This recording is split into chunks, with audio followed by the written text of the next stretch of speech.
Welcome to our channel. I'm Joel. And I'm Marlene. And we will be sharing our growing up years. Me growing up Mennonite versus Marlene growing up Amish. That's right.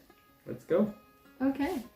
So, growing up Amish, I grew up in an old order Amish community. To those of you familiar with the culture know that there's a lot of different, I don't know what you call it, levels of Amish, but ours was old order. And I was born into a family of 9. There were 7 children, so 9 with my parents. I'm the oldest, and we were actually spread out a little bit. I was 18 or almost 18 when my youngest sibling was born. Us 4 oldest were fairly close in age. Like my sister just younger and I is like 13 months younger. And then the next sister is maybe 3 years younger. So we're fairly close, but then there was like a big age gap between child number 4 and child number 5. So that's why I was almost 18 by the time my youngest sibling was born. There were 5 girls altogether and 2 boys, which interestingly, do you want to explain your family? Yes, so I was born into a family of 7 children, also 5 girls and 2 boys, and I come right in the middle. My brother that's older than me, he's only 18 months older than me, so we grew up, we wore the same clothes, we did a lot of things together. We actually even were in the same grade in school. That doesn't happen very often, does it? No. Yeah. So we're thinking of sharing some of our memories now that you kind of have an idea like what size families we come from. I grew up on a 60-acre farm in just like smack dab in the middle of Holmes County. So that was kind of the setting where I came from, or where most of my childhood memories are. My grandparents also lived on that farm with us. They had their house built up next to our porch, so we're almost living like not quite door to door. So they were a big part of my childhood as well. In fact, I have said this way that I believe my grandma was as much a mom to me, especially up until my teenage years, as my own mom was. So I learned a lot from both of them, and maybe I'll share a few more memories about that as we go. I'm not quite sure where to start and where to stop with some of this. Do you want me to keep going, or do you want to insert some of yours? You can keep going. Okay. So some of my earliest memories from my parents, like growing up, is my daddy used to work as a siding, what do you call that? Like they would put siding on houses, like construction. Yeah. He used to work in construction. Anyway, and one of my earliest memories, I must have been quite young, I don't even know how old I was, but definitely before school age, is he wanted to work at home and be around when us children are growing up, which was great. And one day he shows up with a sawmill, which was totally something new. And so a lot of my memories growing up were working down there with the sawmill. He eventually built up a decent business of doing a dry kill. He had a couple dry kills that he ran. So he eventually transitioned from doing the sawmill work to running the dry kills. And trust me, I stacked a lot of lumber.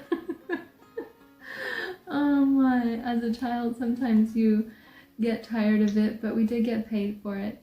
And we also made a lot of good memories, having goals like we would be able to go fishing over the weekend if we would finish unloading this kill and drying, like when it was done when it was done drying, you had to take out those, what are they, like 3/4 inch sticks between each layer.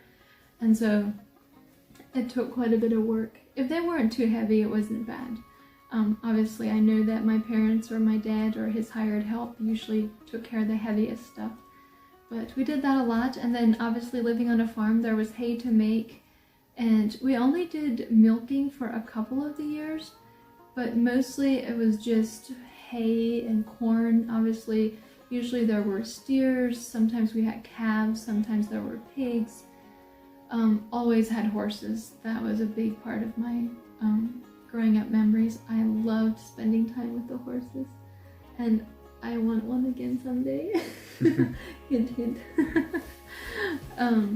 Yeah, we did ride them some, but mostly driving. Obviously, in being Amish, you have to have, or most people have horses for transportation. And we did that some, but also just a lot of, Daddy built us this cute little wagon large enough for like standardbred horse, or we could, there were like interchangeable shafts, is that what you call them? Yeah. Like where you put the horse in. And we could also use it for our pony if we changed those out. It was like a wooden, if you kind of picture this, kind of like the bottom part of a covered wagon, except it didn't have hoops. It was really cute. Mm-hmm. And we drove and drove and drove and drove for hours and hours and hours on end with the pony or the horse. As we got older, we would go on the road and visit our cousins or go to town, or yeah. Anyway, obviously, along with that, with making hay, we spent a lot of hours in the hay mow. I mean, what child doesn't play up there? Anyway, have I rambled about enough? You want to go ahead with some of your, like, what are some of your favorite memories from growing up? You also grew up with animals. Yeah, I grew up with, as long as I can remember, we had animals. My dad owned a feed mill as long as I remember. Actually, he still owns it to this day. And growing up, again, as long as I can remember, he allowed us to go along at least Saturdays, sometimes during the week. He let us go along. So we had animals as long as I remember. One thing us boys did was we raised a lot of bunnies. We had up to 70, 80 at some times, and also go ahead. Did you make money off the rabbits? Oh yes, we made money off the rabbits because Dad paid the feed. So I guess that's still my what I tell young boys now is, if Dad pays the feed, you can make money on rabbits. And also, I used to have raised goats. I bought my first goat when I was still in school. I think I paid like $20 for it, and I raised it and actually raised several kids out of it. And so up to then, by then I got into bigger animals like calves and steers, and I loved animals and feeding animals, and even to this day you're still the animal lover. Yeah. And we had a neighbor that he had a farm, so every time we saw them baling hay or something, we would go and help them, and that was always fun. That was great because it still gave you more of the farm experience. Yeah. You didn't have quite as much land to explore on, but you made the most of everything you had, right? Yeah. Right. Yeah. Talking about animals, I was telling him as we were getting a few notes together, trying to think of some memories we want to share. I don't believe it, but I remember playing with goats a lot. Now I think it would almost gross me. But we were convinced we could make a goat team, and they would eventually be well trained and work with us. And so we would use twine, like baler twine, and make halters and things like that. Obviously some use lead ropes and things like that to try to coax them around, and we would hitch them up to sleds. I don't remember them ever actually fully cooperating to where they would actually pull us. One time we covered our small wagon like a just a kid's wagon to play on. You could hardly fit, maybe 2 kids on there, but if they were small. We added like a sheet on top, like a bed sheet, and made it like a covered wagon and hitched the goat to that. And so obviously we had some big plans in our minds, even if they didn't exactly work out. Because like I said, I don't remember the goats ever fully cooperating to where we wanted them to. And another thing I remember of us boys, especially when we were growing up, we had some sheep as well, and there was one sheep for sure that we learned that thing could jump. So we set up a board where she had to jump in order to get out of the barn, and then we opened the door, and she of course wanted to go out, so she just jumped over it, and we always thought that was cool to watch. You set up stuff for her to jump over. Yeah, we set up things inside the barn, several different pens, and we had our little auctions in there. We'd sell the animals and move them over to the next pen, and just things like that. Wow. Well, it sounds like our childhoods were actually not that different. It was interesting. I think I learned a few things about you just in considering the fact that you grew up Mennonite and I grew up Amish. I think as a whole, like, our childhood experience was fairly similar. Yeah. There were some differences though, like convenience-wise. Like, what would be some things you would have had that we obviously didn't grow up with? Well, we had vehicles where the Amish, they would have had horse and buggy. But that was one convenience we had. Phones. Yeah, we had no cell phones until, we didn't even have a phone on our property until, I don't know how old I was when we first had one, but it would obviously not have been in the house. It was in the small, we could probably call a phone booth out at the end of the drive or someplace like that. And I remember my dad getting his first cell phone. If I remember correctly, he lost that one, and then the next phone he got was a little flip phone with those little antennas you pull out when you talk on the phone with someone and you want better service.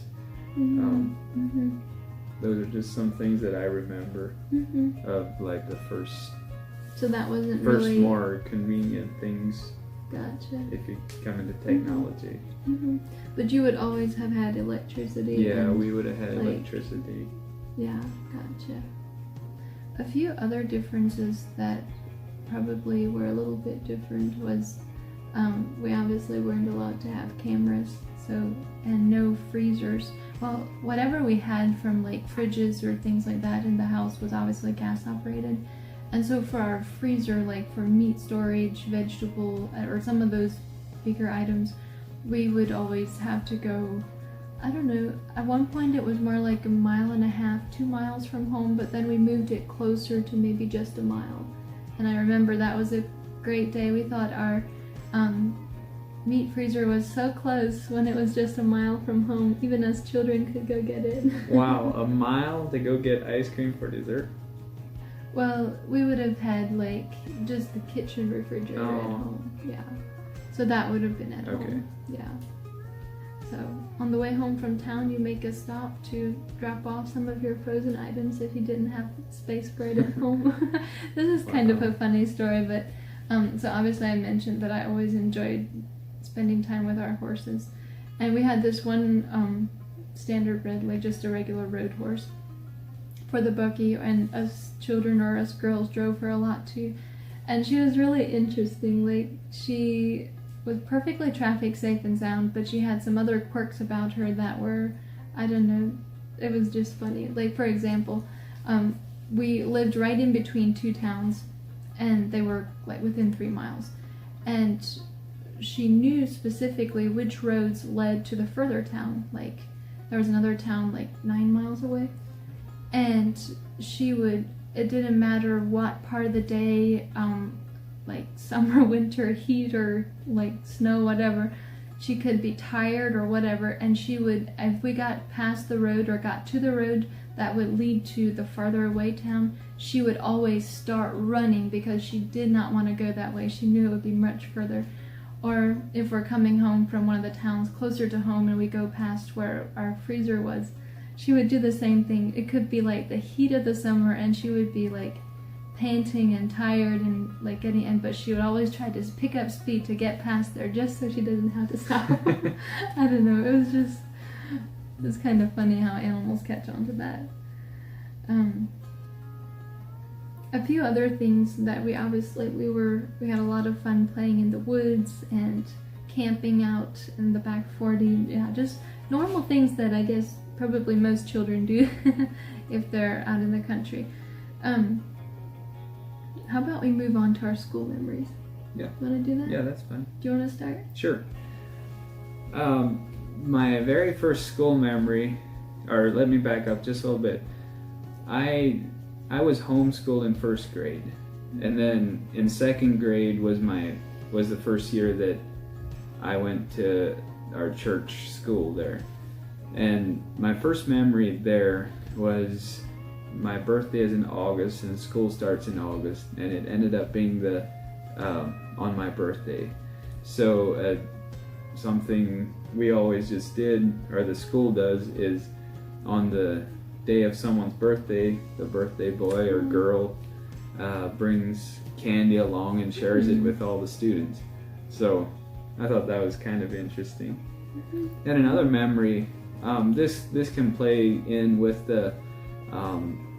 with our animal stories. There was one, I don't remember which grade I was, but we came home from school one day, or we were on the way home, and Mom said that someone came today and Dad bought something. So we found out that Dad bought a pony for us.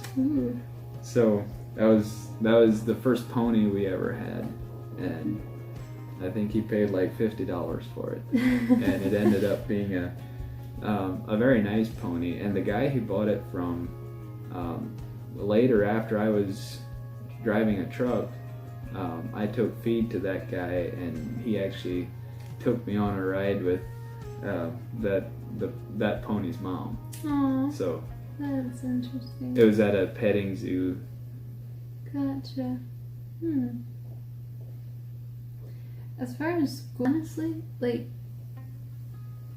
maybe to explain a little bit, we lived, I don't know, less than a quarter mile from school, obviously in the Amish parochial school setting. So it was like a one-room schoolhouse. Well, we divided it with a curtain, but it was a one-room schoolhouse. And we had anywhere from 30 to 50 students in there. Sometimes it was pretty full, generally only from maybe 2, or one year I think we had 3 teachers, which was an exception, but there was a bigger class than normal. And I feel like I have, a lot of good memories from school. I loved learning, and being the oldest, it was obviously an adjustment going to school the first days. But I really enjoyed it, and anything with sports or action was like the frosting on the cake. As far as church memories, maybe more of my memories stem around, or the memories that stand out are more from church services that the children weren't included. So in the Amish setting, for council and communion services, is it twice a year? Yeah. I think so. The children don't usually go along. It's more like, especially communion is like a whole day of services, like from 8 in the morning until late afternoon, maybe early evening. I'm not quite sure. I've never been there, so I don't know. And on those days we would get together with other neighbor children or our cousins, and we made some really good memories playing together, riding our bikes together, and just hanging out together. I think we sometimes did get into things that we probably wouldn't have done if we had parent supervision, but I don't think it was too bad. But just the normal Amish church services with always a lot of sitting. That was something that was different when we started attending your parents' church. We'll get into that later, but obviously yeah, my childhood was with the Amish church, but then I did attend the Mennonite church when I was older. And there's one specific memory I have of growing up in church. This was just a family or something that our parents had for us children. It wasn't something that all the parents had for their children, but we weren't allowed to go outside and run around after church. We were supposed to stay inside and, just stay calm and talk with our friends. But when we went outside and we got caught, we had to we knew we had to get a spanking when we get home, but I guess I got away with it several times. That when we got home, I acted like I was sleeping, and so I had my head on Dad's shoulder walking in while I was looking out back across his shoulder, and he just took me in and laid me on my bed, and I guess I was just possum acting, and I got out of the spanking. So did you actually get spanked for running around after church? We did, yeah. I can't remember, I know we were always told to be quiet, and to hold still. And I do remember times where I thought, I couldn't sit any longer. But I don't remember, I don't know, I guess if we got disciplined for it, I just don't remember. Because I can't remember anything,